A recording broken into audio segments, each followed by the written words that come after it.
This episode of The Young Turks is brought to you by GoDaddy.com. Use the promo code TYT1 and get 10% off your order.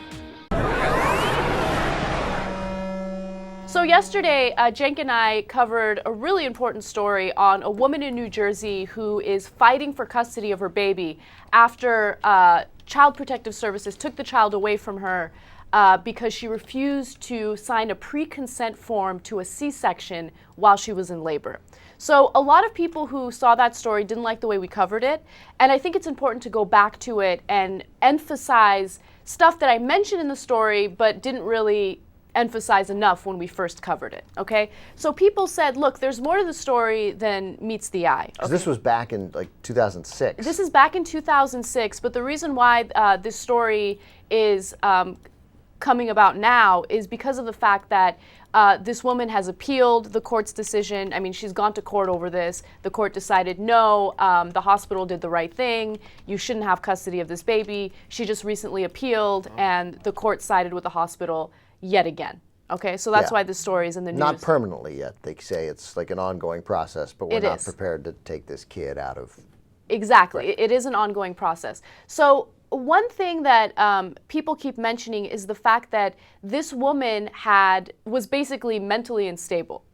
Like, she had issues with her personality. She received psychiatric help 12 years prior to delivering the baby. Here's the truth. By the way, if you can take a child away from a woman because there are issues with her personality, well. I know, exactly. Yeah. And what I mean by that is the hospital claimed that she was erratic, she was irrational, she was extremely difficult to deal with during the delivery. And, you know, I mentioned that during the story yesterday. And basically, she was giving the doctors a really hard time, okay? They would want her to put the oxygen mask on, and she was not cooperating with that. She was a huge problem. She was a pain, okay? Okay. So that's what the hospital had an issue with. But anyway, so details are coming out about her history with psychiatric care. And it turns out that 12 years ago, she was diagnosed with post-traumatic stress disorder. Even though she was diagnosed with post-traumatic stress disorder, I still don't think that's grounds to take a child away from the mother. A lot of people suffer that. In fact, a lot of women suffer that after giving birth. Okay, so I wanted to throw that out there. So the argument then that was made, that so far what you've read is that the idea that she's unstable. She's unstable. That's really what it's based on. Right. So people are saying, look, she's mentally unstable. I could see why they would want to take the baby away from her. No, I'm not buying that at all. The reason why the hospital is pushing for, for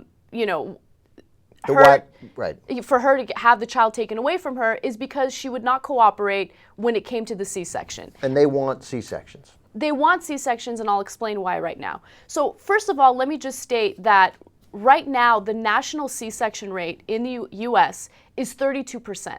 Okay, the World Health Organization says that it should only be at 15%. This particular hospital that this woman was delivering the baby in has a 50% C-section rate, which is tremendously high.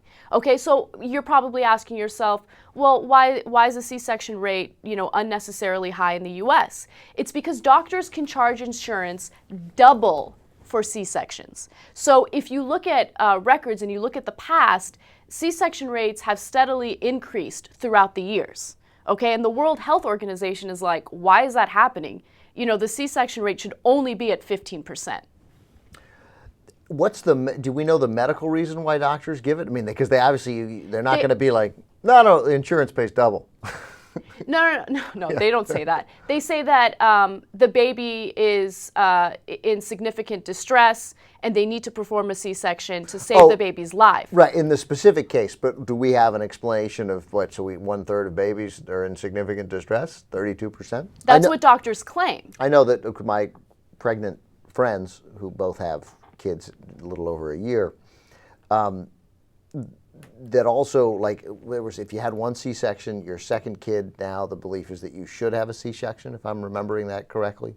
I believe that's the case. Really? I didn't know that. But only if you had the C-section the first time, then they want to have the C-section again in future kids. You know, that's interesting because I read a lot about the C-section just to see how invasive it was. Because look, this woman delivered the baby vaginally and it was safe. It was a healthy baby. There were no problems, okay? Doctor said, look, you have to have the C-section. You know, this baby is in significant distress, okay? If you don't do it, you can die, the baby can die. And she's like, yeah, not buying it. I'm not going to sign this pre-consent form. It doesn't make any sense. Let me attempt to deliver the baby vaginally. If we really run into problems, fine, I'll sign the form, we'll do a C-section, right? The doctors didn't like that. So of course when they're testifying in court, they're like, oh, she was terrible. She was really hard to deal with. She did not cooperate. I don't know if I'm even buying the doctor's testimony. Well, let me play devil's advocate there, because obviously if it's framed that way, then there seems to be no question. But the doctors could reasonably say, no, this kid is in distress, and we need to take it out this way. And she's like, no, I don't want to do it. And then they're like, okay, we'll try, but we're taking gigantic risks. Right. And then they pull it off, but that doesn't mean that their decision to, you know, you at some point you're like, okay, the odds just went from 98% successful with a C-section and we're at 31% successful vaginally. Right. We're going to have to cut you open. And she's like, no, no, no. And then they succeed anyway. This is my, I felt the need to do this. Succeed anyway. Yeah. If only it was that easy. Yeah, you're fine. Here it is.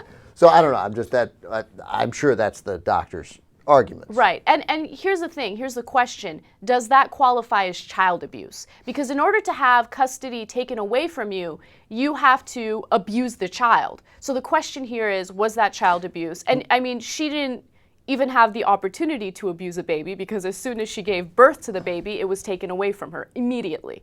Well, I would think that if you're unwilling, you could certainly make an argument that if your baby was in distress and you were unwilling to take regular, normal, accepted medical steps to make the baby healthy, to have the baby born healthy, that one could argue, that's obviously what they've argued. Right. What would be the incentive, though, of court after court after court in New Jersey, because of what, the power of St. Barnabas Hospital? I mean, it's just one hospital. So right. I'm curious why the courts keep ruling against her.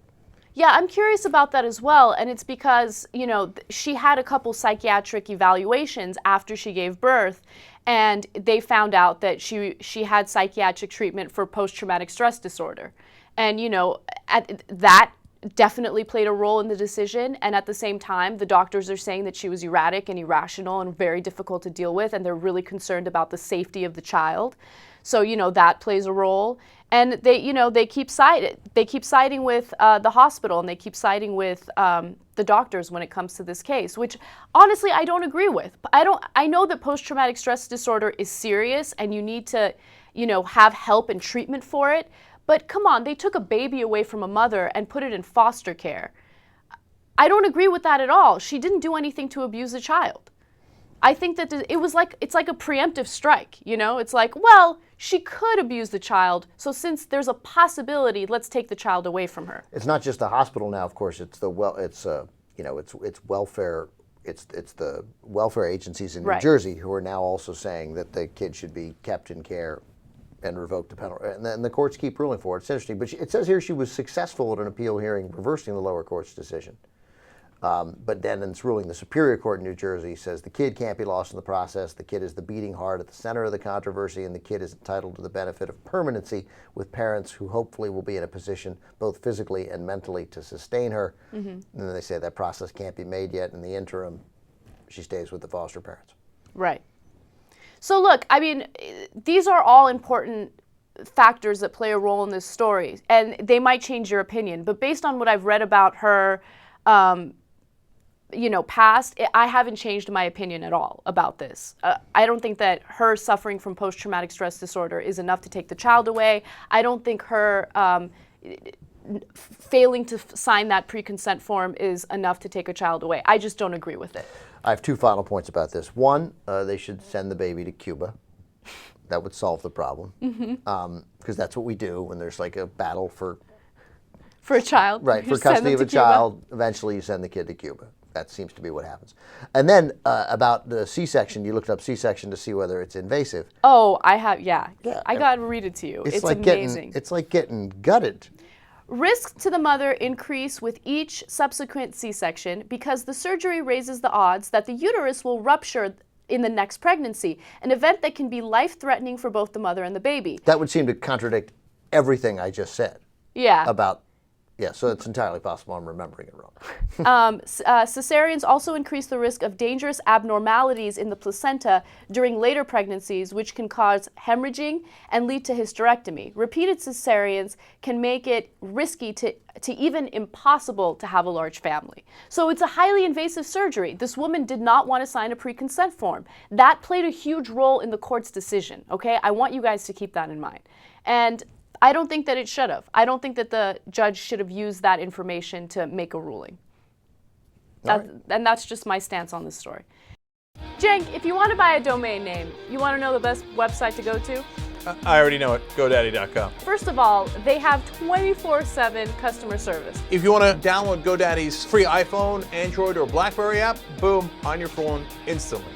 And if you go to theyoungturks.com/GoDaddy, you get all of our promo codes, like TYT1 gets you 10% off of all your orders. TYT3 gets you a .com domain for only $7.99. You can't beat that!